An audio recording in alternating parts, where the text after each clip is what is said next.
musician traveling the world for gold. Somebody's made of plastic and some other things I love. Won't you come along with me? There's no time for rejection. Hold on tight, such a delight. It's Brian's Wrestling Collection. Me. Hey guys, what's up? It's Brian Hardy. This is another episode of Brian's Wrestling Collection, and today here on the show, we've got something I'm excited about. We're traveling back in time to 1997 to talk about some of the figures from WCW's OSFTM collection. Let's go! Alright, crazy thing about these figures. Jerry Sags right here, Brian Knobbs. You always knew Brian Knobbs because he was on Hogan Knows Best with his bleach blonde mullet and stuff. But if you check out these figure packaging, Jerry Sags is actually Brian Knobbs, and Brian Knobbs is actually Jerry Sags right there. That's kind of crazy. These are WCW Monday Nitro figures. Now, when you flip it over to the back, I'll read these real fast. It says, the baddest of the bad heels, Hollywood Hogan, Macho Man Randy Savage, and Ric Flair. The grungiest good guys, Babyface, the giant Jerry Sags of the Nasty Boys, and Brian Knobbs of the Nasty Boys. Collectible wrestler assortment, Hollywood Hogan, Sting, Chris Benoit, Scott Hall, Lex Luger, Kevin Nash, the Taskmaster, and the Giant. Those are, I believe, the vibrating figures. Then over here, you've got collect and play with your favorite stars of WCW. They look just like the superstars you see in the ring. Real wrestling sounds.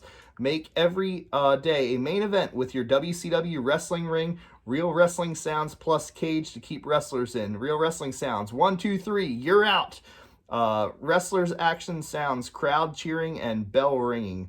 San Francisco Toy Makers, made in China, 1997. World Championship Wrestling, Inc. Then down over here, these are kind of cool. You have your kid-size belt buckles to wear that look like real championship belts with wrestling ring playset and figures inside. So I remember from the pictures I see right here, Hogan and Sting were in a cage, and then you've got looks like the Outsiders and the Nasty Boys in the other one. So that's pretty cool. Quick story about these figures for me. The year was 1998, not 1997.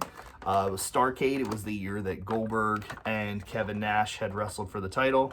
WCW MCI Center, Washington, D.C. So either way, yeah, these figures were cool. They were actually the figures that I had ended up getting for my 8th Christmas that year from my dad, alongside of a WCW OSFTM Goldberg figure with the action on the back or whatever, or maybe it was that little movement thing, I don't even remember. But Brian Knobbs, this is a great figure, honestly. This is probably, I know there's many different variations of the Nasty Boys. In previous episodes where I've unboxed stuff, you've seen, you know, the Nasty Boys in the black shirts. They also had the Nasty Boys in the green and in the orange, but the yellow ones for sure are my favorite one because they just pop. So as a kid, like I said, having my dad buy these, my mom and my dad were divorced. So my mom, unfortunately, had kept me away from my dad a lot of times as a child, and just too much to go in on this episode. But so my dad, to get me something like this was something that, like, I literally loved and cherished because I was like, man, this is awesome.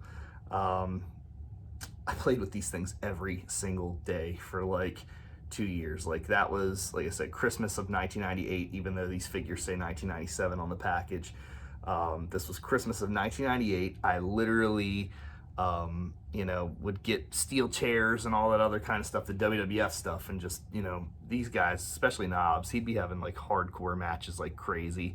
These figures were really easy to get scuffed up back then, and I mean, even from them just being in the package, and I just ripped them out of the package, they have like a tiny little bit of paint wear on their backs, I guess, from all the years of just sitting in a package. So, but besides that, these are awesome. My goal is to literally get back every single original San Francisco Toy Maker figure that I had as a kid and put those in the DTOF. Like I said, I think if you go back to, there's many different episodes of me unboxing OSFTM figures, but if you go back to like my 2nd episode ever, I've got like Alex Wright, Craig Pittman, the Nasty Boys, stuff like that inside of like one of my wrestling rings above my DTOF or whatever. I ended up like selling a ton of my stuff off, and they were some of the ones to go. I kind of wish they weren't, but I was like, I'm gonna get back into doing this line again, and there's no better way to start than with this episode. So right away, I've got 2 Nasty Boys figures now, brand new, out of the package. Every single one that I buy, unless I come across one inside of a store that happens to be like in mint condition, like barely unharmed, then I'll buy it out of the package. But otherwise, every single one that I find, I'm gonna be going on eBay, buying brand new, and unboxing them. My wife thinks I'm absolutely crazy, but it is what it is. So the Nasty Boys, like I said, they definitely had like 2 straight years, 2 solid years of my fig fed. Sometimes Jerry Sags would take a vacation. Brian Knobbs was always having hardcore matches with other people everywhere, because at the time, WCW had Brian Knobbs doing hardcore stuff. So that's what I followed the lead of. But now we're gonna get into unboxing this bad boy, and my wife said, "Are you crazy? You shouldn't do this. It hurts my heart to see that kind of stuff." 1997 is the year, still on this package, sorry. And then we've got the same thing going on in the back that I just read from the other packaging right there, minus the 6 other figures, that 2 of them that we just unboxed. But yeah, this is gonna be cool. So we're gonna undo this. I was actually, when I got this in the mail the other day, I was thinking about not opening this up and holding on to it, and then buying another one that might have been in a trashier condition and unboxing that. But I gotta open these. I mean, this thing is in amazing, immaculate condition, and I wanted to see. Now, here's the thing. I know that I opened one of these years ago when I was a kid, like straight out of KB Toys. And I mean, there's the KB Toys tag right there, $19.99, originally priced at $24.99. But the one thing that I don't remember, and I mean, we're talking years ago, but the one thing I don't remember about the last time that I unboxed one of these is I never paid attention. I only paid attention to the figures, and I was stoked that Hollywood Hogan had a belt right there, but I never paid attention to the fact that there was turnbuckles and ropes there, and that there was like a little ring taped to the, I mean, I know that sounds horrible to say, but I just didn't care. I only cared about the figures. So the fact that this thing came with like a little micro stand-up ring is kind of funny. So there's the ring base right there.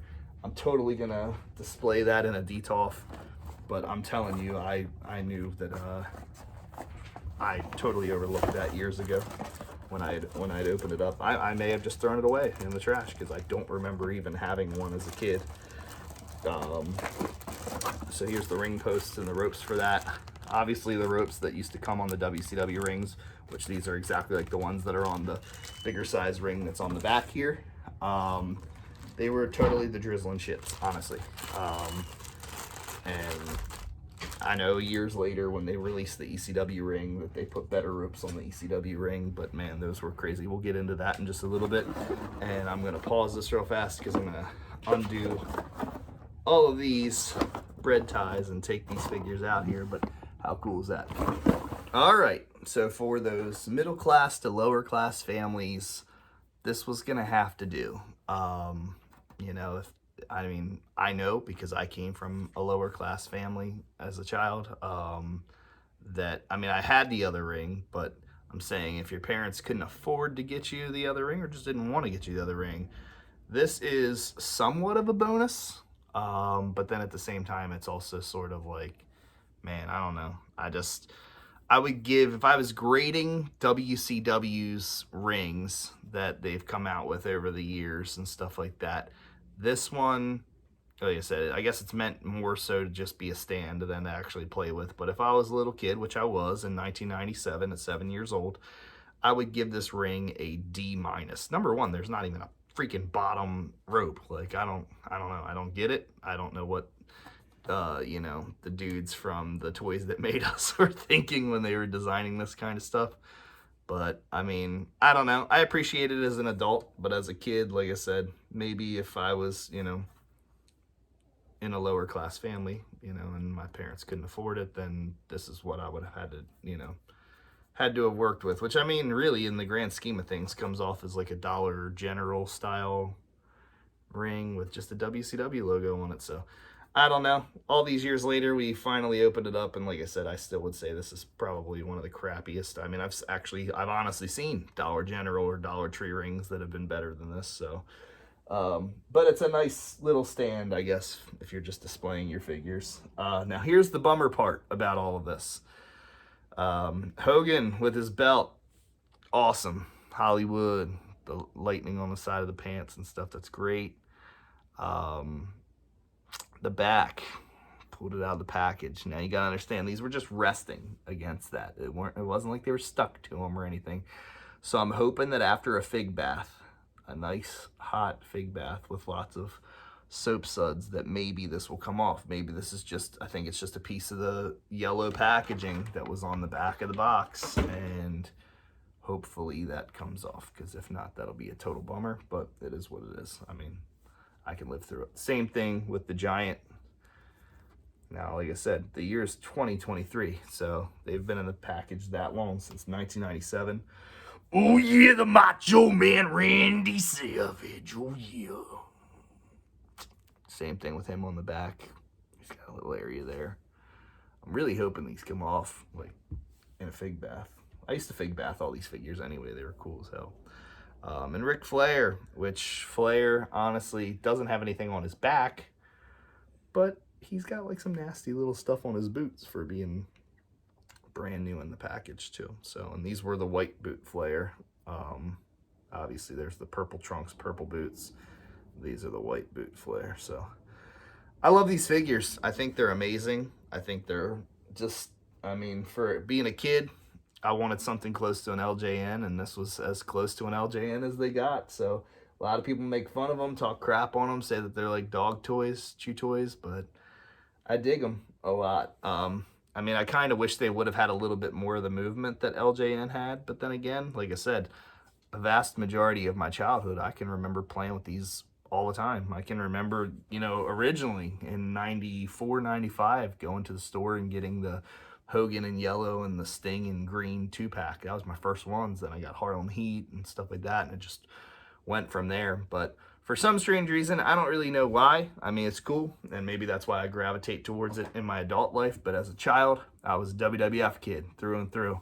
My mom was more so, I mean, she wasn't a wrestling fan after my dad and my mom got divorced, but anytime she would buy me something, I noticed that a lot of times it would be WCW more than WWF. I don't know if it had to do with the cost of the figure, or if it had to do with the fact that guys like this that were old WWF wrestlers were on WCW, and my mom was buying these and Lex Luger and stuff like that for me, instead of the guys over in the WWF world at the time, the Ken Shamrocks and stuff like that. So, I mean, I ended up getting all those too down the line, but yeah, these figures hold really good memories to me, so they're just really cool. So guys, this was unboxing 6 of the WCW OSFTM figures.